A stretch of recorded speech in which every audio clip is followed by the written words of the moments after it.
আজ আবার শুনতে পাচ্ছেন শব্দটা আমার আয়নার ভেতরে রোজ এভাবেই আসে।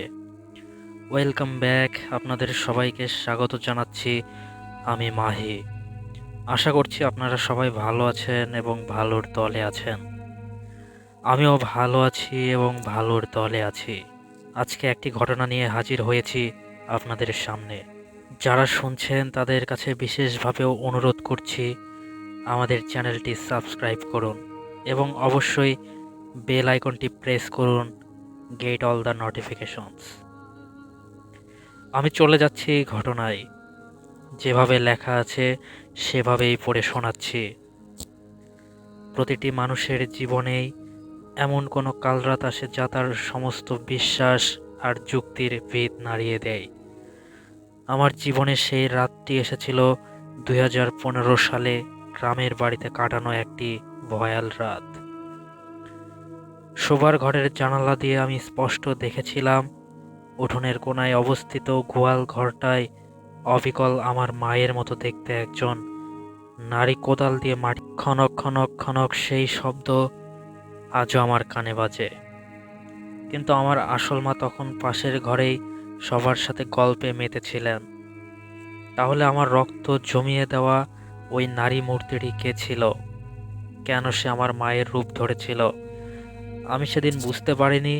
ওই রাতের রহস্যর উত্তর আমি আসলে নিজের হাতেই একটি কফিন প্রস্তুত করেছিলাম। আসসালামু আলাইকুম মাহি ভাই এবং সকল শ্রোতা বন্ধুরা। আমি রিয়াজ রাজ, ঠিকানা রামগঞ্জ, লক্ষ্মীপুর। বর্তমান অবস্থান কক্সবাজার। সেখান থেকেই আপনাদের সামনে উপস্থিত হয়েছি একটি ভয়ানক উপাখ্যান নিয়ে। এই ঘটনাটি জাহিদ ভাইয়ের কাছ থেকে সংগ্রহ করা। গত 3 জুলাই তিনি নিজের জীবনের এই সত্য ভয়াবহ অভিজ্ঞতার কথা আমাকে জানান। আমি চেষ্টা করেছি তা মুখনিসৃত ভাষাতেই, যাতে উনি যে ভয় অনুভব করেছিলেন তা বিন্দুমাত্র অমলিন না হয়। তবে আর বিলম্ব কেন, শোনা যাক জাহিদ ভাইয়ের ভাষাতেই। সময়টা 2015 সাল। বছরের এই সময়টাতেও ঢাকায় শীতটা ঠিক জাঁকিয়ে বসেনি, তবে চারিদিকে একটা হিমেল পরশ লেগে আছে। আমার সেমিস্টার ফাইনাল পরীক্ষা শেষ হয়েছে দিন কয়েক আগে। ফলাফল প্রকাশের আগে প্রায় মাসখানেকের ছুটি। এই অফুরন্ত অবসর কাটানোর জন্য মা বাবার সাথে গ্রামের বাড়ি আসা। আমাদের গ্রামের বাড়ি মানেই বর্তমানে আমার কাছে দাদা দেলোয়ার মিয়ার বিশাল উঠোন, আর সেই উঠোনের কোনায় একটা গোয়াল ঘর। বছরে একবার কি দুবার আসা হয় এখানে। প্রতিবারই গ্রামের কারো না কারো মুখে দাদার পুকুর পাড় কিংবা গোয়াল ঘরটাকে নিয়ে অদ্ভুত গল্প শুনি। কেউ বলে রাতে ওখানে ছায়ামূর্তি দেখা যায়, কেউ বলে বাতাসের শব্দে কারো কান্নার সুর ভাসে। আমি আধুনিক যুগের ছেলে, এসব সচরাচর হেসেই উড়িয়ে দিই। কিন্তু সেবার যা ঘটেছিল তা আমার সমস্ত যুক্তিবাদকে ধুলোয় মিশিয়ে দিয়ে। ঘটনাটি ঘটেছিল আমাদের গ্রামে পৌঁছানোর তৃতীয় রাতে। রাত তখন আনুমানিক 11:30 কি 12টা হবে। গ্রামের নিস্তব্ধতা তখন চরমে। আমাদের টিনের চালের ঘরে বৃষ্টির মতো শিশির পড়ার টুপটাপ টুপটাপ শব্দ হচ্ছিল। আমি আমার ঘরে বসে ল্যাপটপে একটা সিনেমা দেখছিলাম। হুট করে জানালার ওপাশে একটা খসখস শব্দ পেয়ে জানালার পর্দাটা সরালাম। আমাদের জানালাটা ঠিক গোয়াল ঘরটার মুখ। পুকুরের ওপারেই ঘন বাঁশঝাড়। পূর্ণিমার রাত না হলেও চাঁদের আবছা আলোয় চারপাশটা কেমন ফ্যাকাশে লাগছিল। হুট করে আমার চোখ আটকে গেল গোয়াল ঘরটার দিকে। তখন যা দেখে আমার বুকের ভেতরটা ধড়াস করে উঠল তা হলো ভেতরের মানুষটার অবয়ব, অবিকল আমার মায়ের মতো। আমার মা একজন অত্যন্ত শান্ত প্রকৃতির মানুষ। এই মাঝরাতে তার গোয়াল ঘরে থাকার কোনো যুক্তিসঙ্গত কারণ নেই, বিশেষ করে যেখানে তিনি গ্রামের বাড়িতে এসে একা কোথাও যাওয়ার সাহসটুকুও পান না। সেই মা কিনা আজ একা গোয়াল ঘরের ভেতরে মাটি খুঁড়ছে, তাও এমন অদ্ভুতভাবে যেন কোনো ঘোরের মধ্যে আছে। আমি কয়েকবার চোখ কচলে নিলাম, না চোখে ভুল নয়, চাঁদের আবছা আলোয় অবয়বটা স্পষ্ট। পরনের শাড়িটাও হুবহু আমার মায়ের। কিন্তু কেন? কি এমন আছে ওখানে যে আমার মা সব লাজ লজ্জা শরম ভুলে এমন একটা কাজে মগ্ন হয়ে গেলেন? আমার মাথায় হাজারটা প্রশ্ন কিলবিল করতে শুরু করলো। ভাবলাম গিয়ে দেখি ব্যাপারটা কি। জানালা থেকে সরে এসে আমি দরজা খোলার জন্য সামনের ঘরের দিকে পা বাড়ালাম।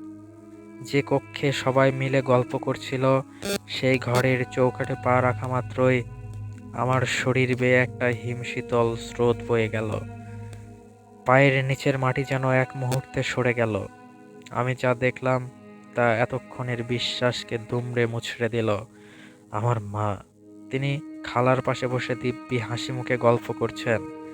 হারিকেনের আলোয় তার মুখটা ঝলমল করছে। তিনি খালার কথায় খিলখিল করে হেসে উঠলেন। আমার মাথাটা ভো ভো করতে শুরু করলো। তাহলে তাহলে গোয়াল ঘরে ওটা কে? অবিকল আমার মায়ের মতো দেখতে, ওই তীব্র আক্রোশে মাটি কুপিয়ে চলা নারী মূর্তিটা তবে কে ছিল? আমার গলা শুকিয়ে কাঠ। আমি কি তাহলে ভুল দেখেছি, নাকি আমার মস্তিষ্ক আমার সাথে ভয়ঙ্কর কোনো খেলা খেলেছে? কাউকে কিছু বলতে পারলাম না। বললে হয়তো সবাই আমাকে পাগল ভাববে। আমি কাঁপা কাঁপা পায়ে সদর দরজার কাছে গেলাম। কপালটা খুলে সাবধানে এক চুল ফাঁক করে বাইরে তাকালাম। উঠানটা পুরো খালি। চাঁদের হালকা আলোয় ধুধু করছে। কোনো মানুষের চিহ্ন নেই। সাহসে বুক বাঁধলাম। যা থাকে কপালে, আমাকে দেখতেই হবে। খালি পায়ে উঠোনে নেমে এলাম। কনকনে ঠান্ডা মাটি পায়ের তলায় কাঁটার মতো বিচ্ছিল। আমি নিঃশব্দে গোয়াল ঘরের দিকে এগোলাম। গোয়াল ঘরের কাছে পৌঁছাতেই একটা ভ্যাপসা গন্ধ নাকে এলো। পচা মাটি আর গোবরের মিশ্রিত গন্ধে বাতাস ভারী হয়ে আছে। ভেতরটা অন্ধকার, কিন্তু একটু আগেই তো এখানে কাউকে কাজ করতে দেখেছি। গোয়াল ঘরের দরজার কাছে গিয়ে দাঁড়ালাম। ভেতরে ঘুটঘুটে অন্ধকার। পকেটে থাকা ফোনটার টর্চ জ্বালালাম। আলোর রেখাটা ভেতরে পড়তেই আমার হৃৎপিণ্ড যেন গলায় চলে এলো। গোয়াল ঘরের ঠিক মাঝখানের মাটিটা তাজা খুঁড়ে রাখা হয়েছে। পাশে একটা কোদালও পড়ে আছে, যেটার গায়ে তখনও লেগে আছে ভেজা কাদা। আমি নিশ্চিত হলাম একটু আগে কেউ এখানে ছিল, কিন্তু সে গেল কোথায়? এইটুকু সময়ের মধ্যে কোনো মানুষ এখান থেকে বেরিয়ে যাওয়া অসম্ভব। গোয়াল ঘরটার চারপাশ বেড়া দিয়ে ঘেরা, শুধু ঢোকার পথ একটাই। আমার চোখ গেল মেঝের কোণায়। সেখানে মাটির গর্ত থেকে কি একটা সাদাটে জিনিস বেরিয়ে আছে। কৌতূহল আর ভয়ের এক অদ্ভুত লড়াইয়ে কৌতূহলই জিতে গেল। আমি পা বাড়ালাম গর্তটার দিকে। কোদালটা হাতে নিলাম। বুক ধড়ফড় করছে প্রচণ্ড গতিতে। মাটি সরাতে শুরু করলাম। অল্প একটু সরাতেই বেরিয়ে এলো একটা পুরনো কাঠের বাক্স। বাক্সের গায়ে অদ্ভুত কিছু নকশা করা, যা আগে কখনো দেখিনি। হাত বাড়িয়ে বাক্সটা স্পর্শ করতে যাব, অমনি কানের কাছে কেউ ফিসফিস করে বলে উঠল, খুলিস না। চমকে পেছনে তাকালাম। কেউ নেই। চারপাশ নিঝুম। শুধু দূরে একটা শেয়াল ডেকে উঠল। গায়ে কাটা দিয়ে উঠল আমার। আমি বক্সটা কোনো মতে মাটি দিয়ে ঢেকে ওখান থেকে প্রায় দৌড়ে ঘরে ফিরে এলাম। সারা রাত দু চোখের পাতায় এক করতে পারিনি। ভোরে যখন সূর্যের আলো ফুটল, আমি নিজেকেই প্রবোধ দিলাম যে হয়তো কোনো চোর এসেছিল বা আমার মনের ভুল। কিন্তু মনের এক কোণে সেই খনক খনক শব্দটা তখনও বাজছে। পরদিন সকালে আমি দাদাকে জিজ্ঞেস করলাম, দাদা, আমাদের গোয়াল ঘরের মেঝেতে কি আছে? দাদা আমার দিকে অদ্ভুত এক দৃষ্টিতে তাকালেন। তার চোখে এক পলকের জন্য আতঙ্কের ছায়া দেখলাম। তিনি শুধু বললেন, ওদিকে যাস না ভাই, ওই জায়গাটা ভালো না। ওটা আমাদের বংশের এক পুরনো পাপ ঢেকে রাখার জায়গা। দাদার কথা শুনে আমার কৌতূহল আরো বেড়ে গেল। পাপ? কিসের পাপ? দুপুরে যখন সবাই খাওয়ার পর বিশ্রাম নিচ্ছিল, আমি আবার সেই গোয়াল ঘরের দিকে গেলাম। এবার আর একা নই, আমার সাথে ছিল আমার এক বাল্যবন্ধু রফিক। রফিককে সব খুলে বললাম। ও সাহসী ছেলে। ও বলল, চল জাহিদ, দেখি কি আছে ওই বাক্সে। আমরা দুজনে মিলে আবার সেই মাটি খুঁড়লাম। বের করে আনলাম সেই রহস্যময় বাক্স। বাক্সের তলাটা মরিচা ধরা ছিল। সামান্য আঘাতেই ভেঙে গেল। ডালাটা খুলতেই আমরা যা দেখলাম তাতে আমাদের দুজনের আত্মারাম খাঁচা হওয়ার উপক্রম। বক্সের ভেতরে ছিল একটা মানুষের খুলি। আর তার সাথে একটা কালচে রঙের আয়না। আয়নাটার গায়ে লেখা ছিল জাওয়াল। বাক্সের ভেতর থেকে সেই কালচে আয়না আর মানুষের খুলিটা দেখে রফিকের মুখটা মুহূর্তের মধ্যে ফ্যাকাশে হয়ে গেল। আয়নাটার উপর জমাট বাঁধা কালচে দাগগুলো যেন রক্তের মতো শুকিয়ে আছে। আমি হাত দিয়ে আয়নাটা পরিষ্কার করতে গেলাম, ঠিক তখনই রফিক চিৎকার করে বলে উঠল, জাহিদ, ওটা ধরিস না, ওটা জিন জাওয়ালের আয়না। আমি হাত থামিয়ে দিলাম। রফিক গ্রামের বড়দের কাছে অনেক লোককথা শুনেছে, তাই ওর চোখ মুখে এমন আতঙ্ক দেখে আমার মনে অজানা ভয়ের ছাপ পড়ল। রফিক বলতে শুরু করলো যে বহু বছর আগে আমাদের এই বংশের কোনো এক পূর্বপুরুষ নাকি কালো জাদুর মাধ্যমে এক অবাধ্য জিনকে এই আয়নায় বন্দি করেছিলেন। সেই জিনের নাম ছিল জাওয়াল। এই জাওয়াল জিনের বিশেষত্ব হলো সে যার সামনে যায় তার সব থেকে প্রিয় মানুষের রূপ ধারণ করে তাকে বিভ্রান্ত করে। আমার মনে পড়ে গেল গত রাতের কথা। গোয়ালঘরে অবিকল আমার মায়ের মতো দেখতে সেই নারী মূর্তিটি, তবে কি আমি জাওয়ালকেই দেখেছিলাম? ততক্ষণে আকাশ মেঘলা হয়ে এসেছে।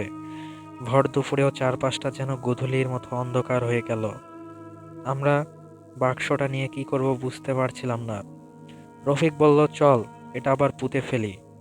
কিন্তু আমার ভেতরে জেদ চেপে গেল, যদি সত্যিই কোনো অলৌকিক কিছু থাকে তবে তার শেষ দেখে ছাড়ব। আমি আয়নাটা হাতে তুলে নিলাম। আয়নার কাজটা অন্যরকম, তাকালে নিজের প্রতিবিম্ব ঠিকমতো দেখা যায় না, বরং মনে হয় ভেতরে একটা কুয়াশাচ্ছন্ন জগৎ রয়েছে।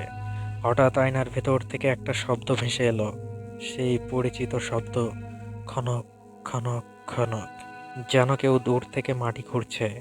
আমি আয়নার দিকে তাকিয়ে পাথর হয়ে গেলাম। আয়নার ভেতরে আমার নিজের প্রতিবিম্ব নেই, বরং সেখানে দেখা যাচ্ছে আমার মা বসে কাঁদছেন। কিন্তু মার পরনের কাপড় ছিঁড়ে গেছে, চুলগুলো উস্কো খুস্কো। তিনি যেন আয়নার উপাস থেকে আমাকে বাঁচানোর আকুতি জানাচ্ছেন। আমি দিশেহারা হয়ে আয়নার গায়ে হাত রাখলাম। সাথে সাথে একটা তীব্র বৈদ্যুতিক শক খাওয়ার মতো অনুভূতি হলো আমার শরীরে। রফিক আমাকে টেনে সরিয়ে দিল। ও বলল, তুই কি পাগল হয়ে গেছিস জাহিদ, আয়নাটা রাখ। কিন্তু আমি তখন অন্য এক জগতে। আমার কানে তখন বাজছে মায়ের আর্তনাদ। আমি রফিকের কথা শুনতে পাচ্ছিলাম না, আমি শুধু দেখছিলাম আয়নার ভেতরে সেই মায়ের রূপী নারীটি এবার ধীরে ধীরে নিজের আসল চেহারা দেখাচ্ছে। তার চোখ দুটো আগুনের গোলার মতো লাল, আর গায়ের চামড়া যেন পোড়া কয়লার মতো কালো। সে খিলখিল করে হাসতে শুরু করলো। সেই হাসির শব্দে গোয়াল ঘরের টিনের চালটা কেঁপে উঠল। ভয়ে আমরা বাক্স আর আয়নাটা ওইভাবেই ফেলে দৌড়ে ঘরের দিকে পালানোর চেষ্টা করলাম। কিন্তু উঠোনে আসতে দেখলাম চারপাশ কুয়াশায় ঢেকে গেছে। মে মাসের এই দুপুরে এমন ঘন কুয়াশা হওয়ার কোনো যৌক্তিক কারণ নেই। কুয়াশার ভেতর দিয়ে আমি দেখতে পেলাম আমার মা ঘর থেকে বেরিয়ে আসছেন, কিন্তু তার হাঁটা চলা স্বাভাবিক নয়। তিনি যেন মাটির উপর দিয়ে ভেসে আসছেন।